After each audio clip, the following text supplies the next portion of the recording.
বাইশতে আমার সওয়ালের এসএসসি রেজাল্টটা দেখে দাও তো।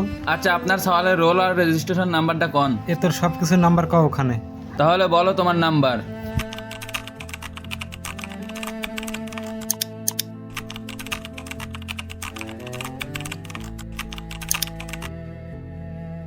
কাকা, আপনার সওয়াল তো ফেল করছে। কি তুই ফেল করছিস? কাকা কাকা, মারেন না মারেন না মারেন না। তোকে আজ খুব মারবো। শোনেন কাকা, আপনার ছেলেকে মেরে কোনো লাভ হবে না। একবার ফেল করেছে তো কি হয়েছে, চেষ্টা করলে পরবর্তীতে পরীক্ষা দিয়ে আবার পাশ করতে পারবে। তাই আর কি কাকা, মারলে কি আর কিছু হবে?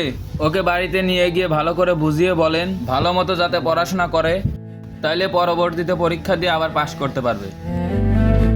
তোমার কথাগুলো সবই সত্যি, তারপরে দেখো এত কষ্ট করে লেখাপড়া করাই, মাথার গাম পায়ে ফেলে, তারপরে ওরা যদি ফেল করে এটা কি সহজ হয় বলো? ঠিক আছে কাকা, তাহলে আপনার ছেলেকে নিয়ে বাড়িতে যান। আচ্ছা যাচ্ছি। এ আয় বাজ্জে আয়, তোকে সাইজ করতেছি বাচ্চা আয়। না কাকা, ওকে আর কিছু বলেন না, ভালো মতো বাড়িতে নিয়ে যান। আয়। একটা পরীক্ষায় ফেল করলেই জীবন শেষ হয়ে যায় না। ফেল করা মানে তুমি ব্যর্থ মানুষ এটা নয়। ফেল করা মানে শুধু এইবার তুমি সফল হতে পারোনি। মানুষ আসলে ফেল থেকে শিক্ষা নেয়। ফেল করলে মানুষ বুঝতে পারে আমি এখানে পারিনি, আমার এখানেই ভুল হয়েছে। আর সেই ভুলটা বুঝে নিয়ে মানুষ সেটাকে সংশোধন করে আবার নতুন করে চেষ্টা করতে পারে।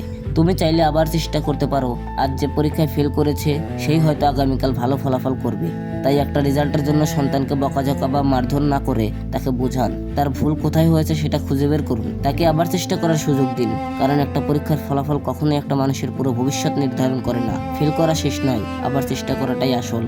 তো কেমন লাগলো আজকে আমাদের শর্ট ফিল্ম ভিডিওটি? যদি ভালো লাগে অবশ্যই ভিডিওতে একটা লাইক দিবেন, আর চ্যানেলে নতুন হলে চ্যানেলটা সাবস্ক্রাইব করবেন।